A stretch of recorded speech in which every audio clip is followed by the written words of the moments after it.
फरवरी 17 सोमवार। कुंवारी मरियम के समाज के 7 संस्थापक। पहला पाठ उत्पत्ति ग्रंथ अध्याय 4 पद संख्या 1 से 15 और 25। आदम का अपनी पत्नी से संसर्ग हुआ और वह गर्भवती हो गई। उसने काइन को जन्म दिया और कहा, मैंने प्रभु की कृपा से एक पुत्र को जन्म दिया। फिर उसने काइन के भाई हाबिल को जन्म दिया। हाबिल भेड़ बकरियों का चरवाहा बना और काइन खेती करता था।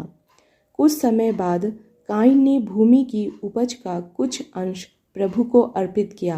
हाबिल ने भी अपनी सर्वोत्तम भेड़ों के पहलौठे मेमने को प्रभु को अर्पित किया। प्रभु ने हाबिल पर प्रसन्न होकर उसकी भेंट स्वीकार की, किंतु उसने काइन और उसकी भेंट को अस्वीकार किया। काइन बहुत क्रुद्ध हुआ और उसका चेहरा उतर गया। प्रभु ने काइन से कहा, तुम क्यों क्रोध करते हो और तुम्हारा चेहरा उतरा हुआ क्यों है? जब तुम भला करोगे तो प्रसन्न होगे, यदि तुम भला नहीं करोगे तो पाप हिंसक पशु की तरह तुम पर झपटने के लिए तुम्हारे द्वार पर घात लगाकर बैठेगा। क्या तुम उसका दमन कर सकोगे? काइन ने अपने भाई हाबिल से कहा, हम टहलने चले। बाहर जाने पर काइन ने हाबिल पर आक्रमण किया और उसे मार डाला। प्रभु ने काइन से कहा, तुम्हारा भाई हाबिल कहाँ है? उसने उत्तर दिया, मैं नहीं जानता। क्या मैं अपने भाई का रखवाला हूँ? प्रभु ने कहा, तुमने क्या किया? तुम्हारे भाई का रक्त भूमि पर से मुझे पुकार रहा है। भूमि ने मुंह फैलाकर तुम्हारे भाई का रक्त ग्रहण किया जिसे तुमने बहाया है, इसलिए तुम शापित होकर उस भूमि से निर्वासित किए जाओगे। यदि तुम उस भूमि पर खेती करोगे तो वह कुछ भी पैदा नहीं करेगी। तुम आवारे की तरह पृथ्वी पर मारे मारे फिरोगे। तब काइन ने प्रभु से कहा, मैं यह दंड नहीं सह सकता। तू मुझे उपजाऊ भूमि से निर्वासित कर रहा है, मुझे तुझ से दूर रहना पड़ेगा।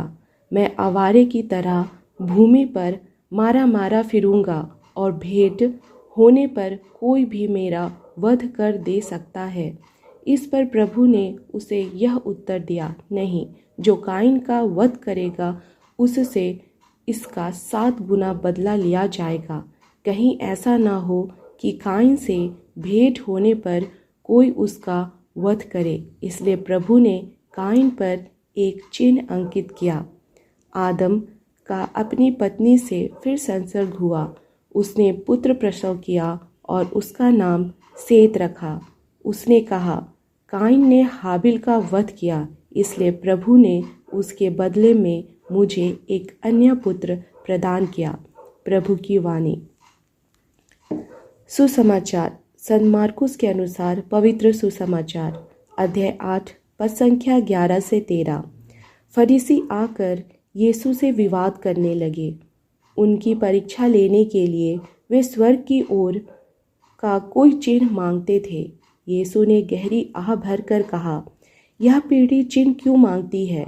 मैं तुम लोगों से कह देता हूँ, इस पीढ़ी को कोई चिन्ह नहीं दिया जाएगा। इस पर यीशु उन्हें छोड़कर नाव पर चढ़े और उस पार चले गए। प्रभु का सुसमाचार। चिंतन। आज के पाठ से हम पाते हैं कि ईश्वर की योजना एक वरदान के रूप में हमारे आदि माता पिता के जीवन में प्रकट होती है। इस योजना को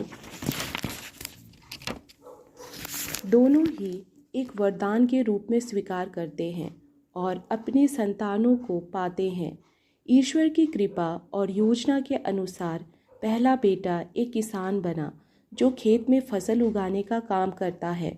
दूसरा एक चरवाहा बना जो भेड़ बकरियों को चराया करता था।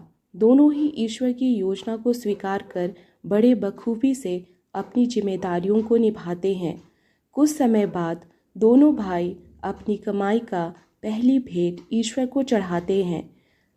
काइन अपनी कमाई का सबसे रद्दी उपज को चढ़ाता है, किंतु उसका भाई हाबिल अपने भेड़ों में से सबसे सुंदर मेमना ईश्वर को चढ़ाता है।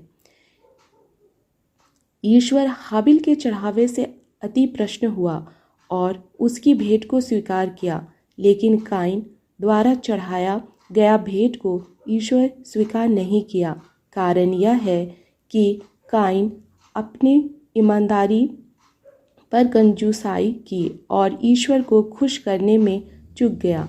जब उसकी भेंट स्वीकार नहीं की गई तो काइन अपने भाई हाबिल के प्रति गुस्सा और ईर्ष्या करता है।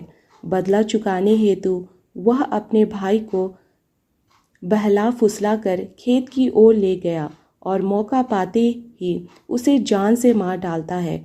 उसकी बेवफाई ने उसे आत्मा मारू पाप में ले चला। इस तरह से वह ईश्वर की उपस्थिति से दूर चला जाता है। उसके दिल में एक कलंक लग गई कि काइन अपने भाई का रक्त का दोषी है।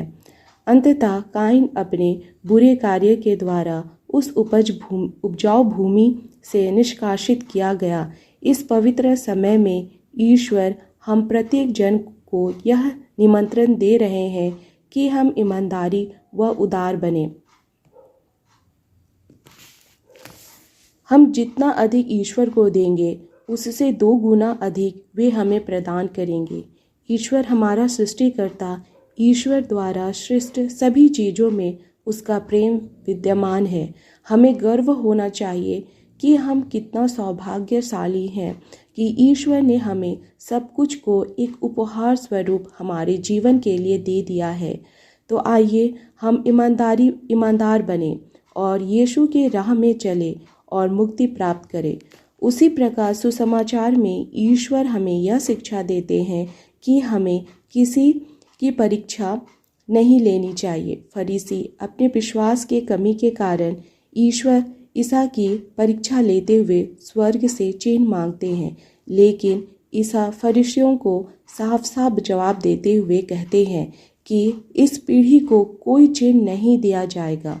यीशु फरीसियों के सामने अपनी शक्ति का प्रदर्शन नहीं करते, बल्कि एक विनम्र व साधारण व्यक्ति साबित करते हैं।